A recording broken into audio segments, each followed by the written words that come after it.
What's up, you guys? My name is Daniel, and I'm gonna spill the beans. I'm sharing everything I know about starting a photography business. I was a photographer for 15 years, held on all this stuff, and I'm just gonna share it with you guys. I am a bookkeeper for photographers now, and I just want to share everything from the failures to success to just everything I would do again and change starting from scratch today. So if I were to start a business right now, this is sort of like where I would begin. If you're thinking of starting a business, a photography business, and you're just like, I don't even know where to start. I'm good at taking pictures, but like, aren't don't I need to pay taxes? Don't I need to have a color brand and a logo? I don't know. Like, these are all good questions, and I'm going to address all these things. If you head over to my website, I will have everything here sort of stored in like a course, so it's all free. You don't have to pay a dime, and you're just going to be able to see like the logical flow of everything there. So that's just a resource for you to kind of go back to. There's worksheets there, there's just like a whole bunch of material there that you can check out. But today we're just going to jump into it. I'm just going to share with you everything I know about starting a business, photography business in 2026. And here we go. So we're just going to get started with mindset right off the bat. And before we get started too, I just want to share with you guys, like, I'm not going to be incredibly enthusiastic in terms of like the craziness that I'm going to share with you guys, in terms of like my voice and like, I feel like that's kind of like tiring, and I feel like it's a little inauthentic if you're just like putting on a show for like hours. It gets tiring. And so I'm just going to talk to you like a friend. I'm going to talk to you like you're the person who is my second shooter who is going to be starting their business, and I want to share everything with you. So we're just going to get into it. So let's talk about mindset. I think imposter syndrome is sort of the first thing that comes to mind. If you're thinking of starting a photography business, maybe you have a camera that's pretty decent, good enough to take pictures and charge for it. Maybe you have like a lens that works, and then you think maybe because you don't have the latest lens or the best equipment that you can't call yourself a photographer.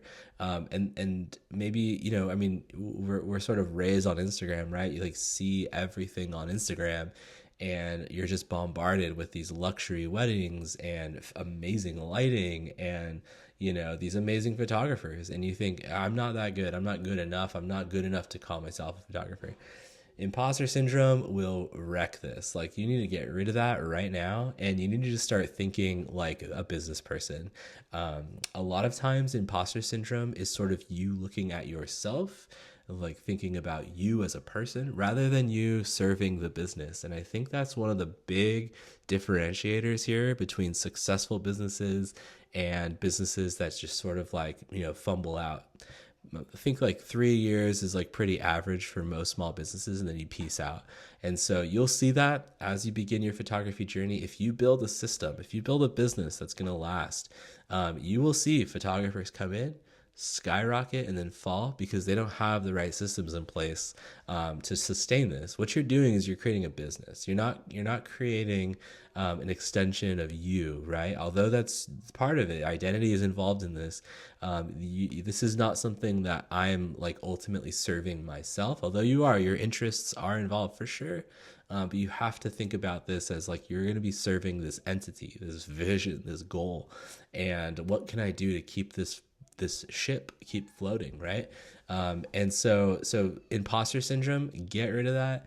Imposter syndrome is just kind of like you're gonna feel that as you just continue to go through the business process.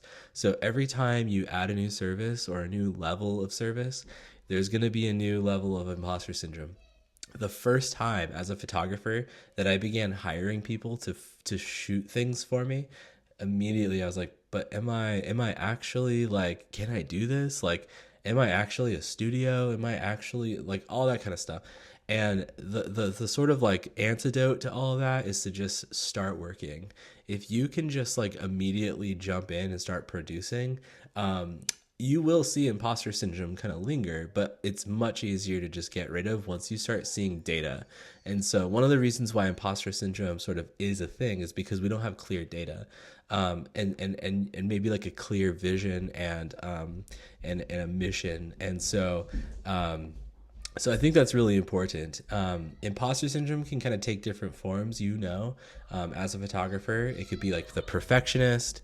It could be, someone who doesn't quite feel good enough, all these kinds of things. And I probably lean more on the perfectionist side of imposter syndrome. Like, this isn't good enough, right? This isn't just like the quality that a client deserves or something like that.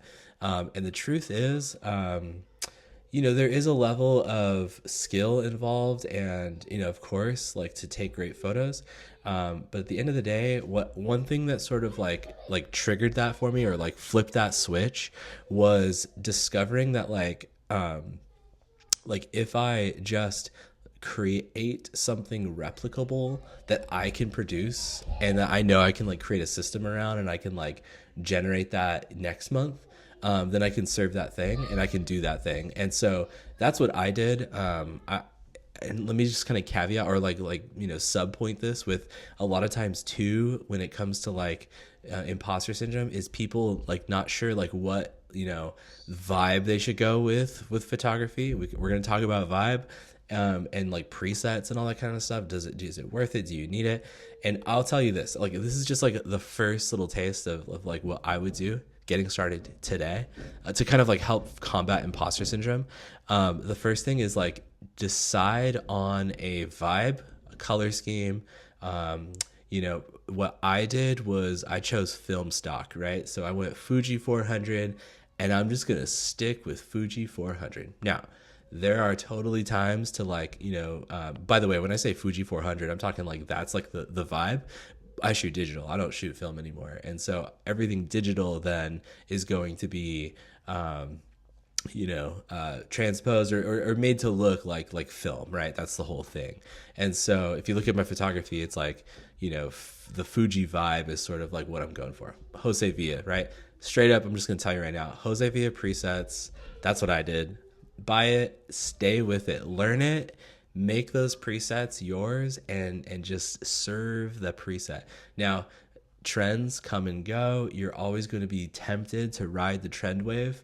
Totally cool. You can do that. I've seen time and time again in the last 15 years, I've seen photographers come in, pick up a preset or something that just is like trending, and just like, boom, they're just now taking off. That's a totally valid way to kind of like grow your business, right? 100%. So I'm not here to like sell Jose Villa's presets or sell a particular vibe. What I'm saying is like, choose something and stick with it and learn it and master it, and then make that part of your offerings, right? That's what you're going to be giving to your clients. Imposter syndrome, right? How does that fit in? Because when you do that, when you just decide, I'm going to choose this one thing and I'm going to stick with it, and not get tempted to just kind of like throw random presets in on my albums and stuff like that, then what you're going to do is eventually you're going to create like an entire sort of, well, it's going to serve your brand, right? And so what you're going to create is going to be replicable. It's going to be consistent. It's going to be found out, and people are going to see that and recognize, oh, this is Daniel's photography, right? Or something like that.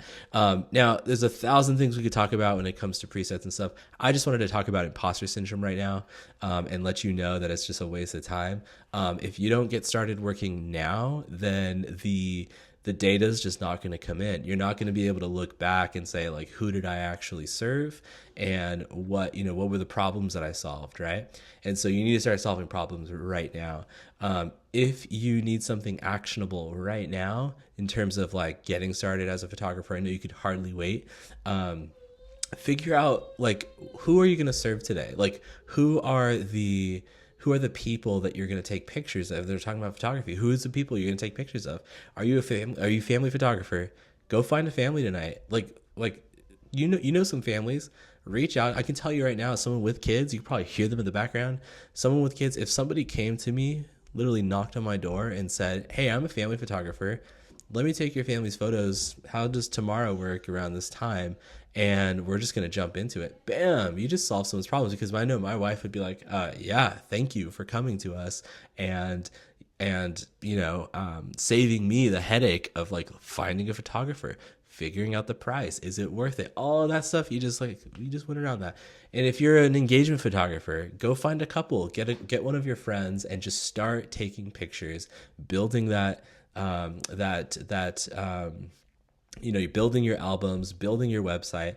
And in terms of actionable items as well, this last thing I'll just like leave you guys with is, before you do anything else today, if you're like, I'm going to be a photographer, you need to get on Squarespace or whatever website service you want to use. But like, you know what? I'll tell you this too. Pixieset is also great, right? So if you're on Pixieset and you're like, I need a website and I need, I need a Squarespace account, a Pixieset accounting book. No, no, no, no. Pixieset's legit. Just get Pixieset. If you're like ready to jump in and start making a website, just like do it right the first time. Get the Pixieset, start a website through Pixieset. I can tell you it's great. If you're nervous about SEO, I have Squarespace and Pixieset. I got on page 1 for my domain, for my keywords, in literally like 2 months using a Pixieset website that took me, no kidding, like maybe 2 hours to build, because I had all my assets and I had everything ready to go, right? But it literally took me 2 hours. I didn't touch it at all, and I just left it. And like 2 months later, I'm still on page 1 for my keywords. And so it is fantastic. And so my point is this: if imposter syndrome is getting in the way for you to build the website and to get started, and you're nervous about hitting publish, just do it. Just get started. And if you're scared, come and talk to me, and send me a comment or a message. Throw me your website, throw me your albums, and I would love to critique them and give you my thoughts. And so anyways, my name is Daniel. I am a wedding photographer, now a bookkeeper for photographers. If you need bookkeeping service, head over to that website. And if you have any questions about starting a business, I am so excited that you're joining. Follow, subscribe, like, whatever you need to do to make sure that you're notified when the next video comes out. Have a great one.